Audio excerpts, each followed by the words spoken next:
The Last of the Mohicans by James Fenimore Cooper. Characters, Summary, Analysis. Hello and welcome to the discourse. The Last of the Mohican, published in 1826, is a historical novel by James Fenimore Cooper set during the French and Indian War in the wilderness of upstate New York. It is the second book in Cooper's Leatherstocking Tales series, featuring the frontiersman Natty Bumppo, also known as Hawkeye. The novel blends adventure, romance, and historical conflict, exploring themes of cultural clash, survival, and the decline of Native American tribes. The title refers to the extinction of the Mohican tribe, symbolized by the character Uncas, the last pure-blooded Mohican. The novel unfolds against the backdrop of the French and Indian War from 1754 to 1763, the climactic struggle between Britain and France for dominance in North America. Unlike previous European conflicts that spilled across the Atlantic, this war erupted directly from colonial tensions, sparked by competing claims over the Ohio Valley. The novel centers on the bloody siege of Fort William Henry in 1757, a pivotal moment in the conflict where British forces suffered a devastating defeat, followed by a massacre of surrendering troops by France's native allies. This war marked a turning point. For the first time, native nations played a decisive role in shaping the continent's future. Tribes like the Huron, allied with France, and the Mohawk, supporting Britain, fought not merely as auxiliaries but as strategic partners with their own stakes in the outcome. Cooper's story captures this fragile, violent moment, where European empires clashed but the indigenous warriors, scouts, and leaders held the power to tip the balance. The conflict's aftermath would irrevocably alter native sovereignty as Britain's victory opened the floodgates for westward expansion. Characters of The Last of the Mohicans. Natty Bumppo, also known as the Hawkeye, is the main character of all the Leatherstocking tales. He is a skilled frontiersman and scout raised by Mohicans who embodies the conflict between European settlers and Native American ways of life. He is a white man who has spent most of his life in the company of the Mohicans, a strange mixture of intolerance and humanity. Hawkeye is able to renounce most of his European heritage, but he can never be truly Indian. Chingachgook is a Mohican chief and Hawkeye's adoptive father, one of the last of his tribe. Uncas is Chingachgook's son. He is the titular last Mohican, a noble and brave warrior. Major Duncan Hayward is a British officer tasked with escorting the Munro sisters. Cora Munro is the elder sister, a strong-willed mixed-race woman of part African descent, who forms a bond with Uncas. Alice Munro is Cora's younger, more delicate sister. Magua, Lee Renard Subtle, or Sly Fox, is a vengeful Huron warrior who seeks revenge against Colonel Munro, the father of Cora and Alice, commander of Fort William Henry. Magua is a complex character whose fate is inextricably tied to the French and Indian War, which amplifies his personal vendetta into a microcosm of colonialism's collateral damage. Magua's grudge against Colonel Munro is central to the novel's conflict, stemming from a combination of personal humiliation, cultural displacement, and colonial oppression. His motivations reveal deeper themes of racism, broken promises, and the destructive impact of European expansion on Native American lives. He was once a Huron warrior allied with the British, but after being accused of drunken misconduct, Colonel Munro, then his superior, ordered him to be publicly whipped, a severe dishonor in Native American culture. Worse, Munro banished him from the Mohawk tribe where he had been living, leaving Magua an outcast. This disgrace fuels his burning desire for revenge. Magua is not just a villain, he embodies the rage of displaced Native Americans. His vengeance mirrors real historical grievances where tribes were exploited, betrayed, and then cast aside by European powers.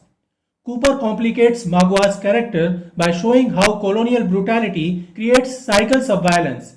Even Hawkeye acknowledges this hypocrisy of Europeans who punish natives for behaviors they themselves enable, that is, introducing alcohol.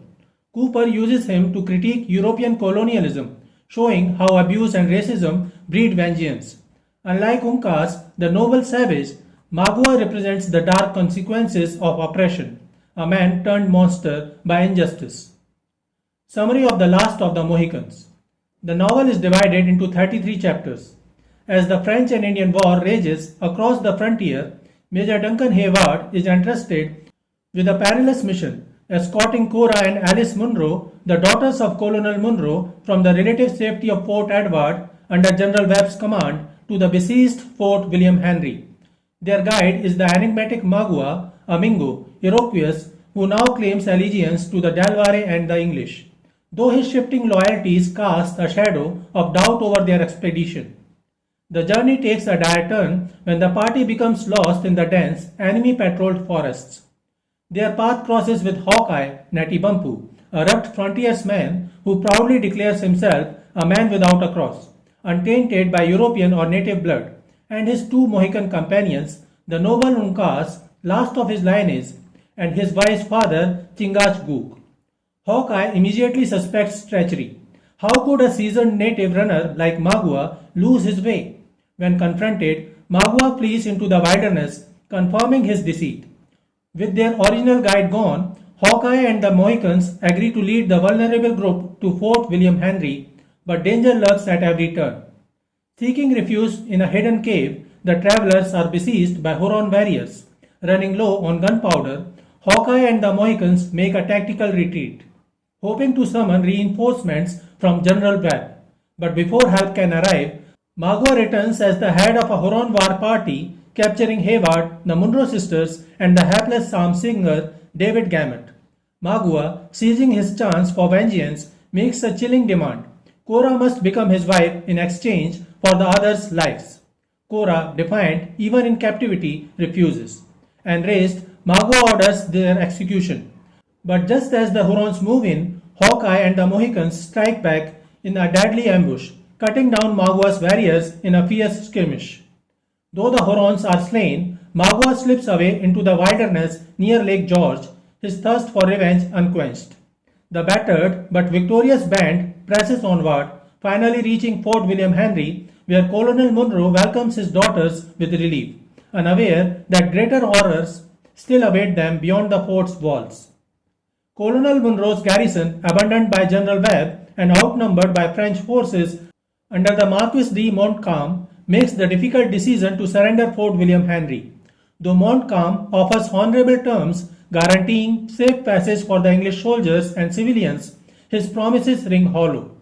As the defeated column evacuates, Magua and his Huron warriors launch a brutal ambush, slaughtering the defenseless survivors in an explosion of pent-up rage. Munro, Hawkeye, Hayward, and the Mohicans fight valiantly to protect the retreating civilians, cutting down many attackers, but fail to prevent Magua from escaping with Alice and Cora as captives. The timid psalmist David Gamut, displaying unexpected courage, follows their trail into the wilderness. The protagonists split forces to pursue their scattered enemies. Hayward, disguised as a French medicine man, and Hawkeye infiltrate the Huron village in a daring operation to rescue Alice. Their mission succeeds but costs them Uncas, who is captured during the escape and requires a second perilous rescue attempt. Meanwhile, Magua takes Cora to a Delaware camp, hoping to use her as a leverage to ease tensions between the rival tribes. The situation grows increasingly complex as cultural loyalties and personal vendettas collide. The ancient Delaware sage Taminant presides over a solemn council that will determine the captives' fates. Though he rules, Cora must remain Magua's prisoner according to tribal law. He spares Uncas and his companions, recognizing Uncas' noble Delaware lineage. This bittersweet compromise highlights the tension between justice and mercy in a land torn by war. Taminant's decision carries the weight of tradition, but also underscores the impossible choices facing native leaders as European powers reshape their world. As Magua forces Cora toward Huron territory, Uncas leads a war party in desperate pursuit. The climactic battle proves tragically decisive. A Huron warrior murders Cora when she again refuses Magua, prompting Magua to cut down Uncas in revenge. Hawkeye answers with a single shot from his trusted rifle, Killdeer, finally ending Magua's reign of vengeance. These violent moments encapsulate the novel's central tragedy, how cycles of retribution consume both the righteous and the wicked alike. The novel concludes with a profoundly moving joint funeral for Cora and Uncas, that bridges cultural divides.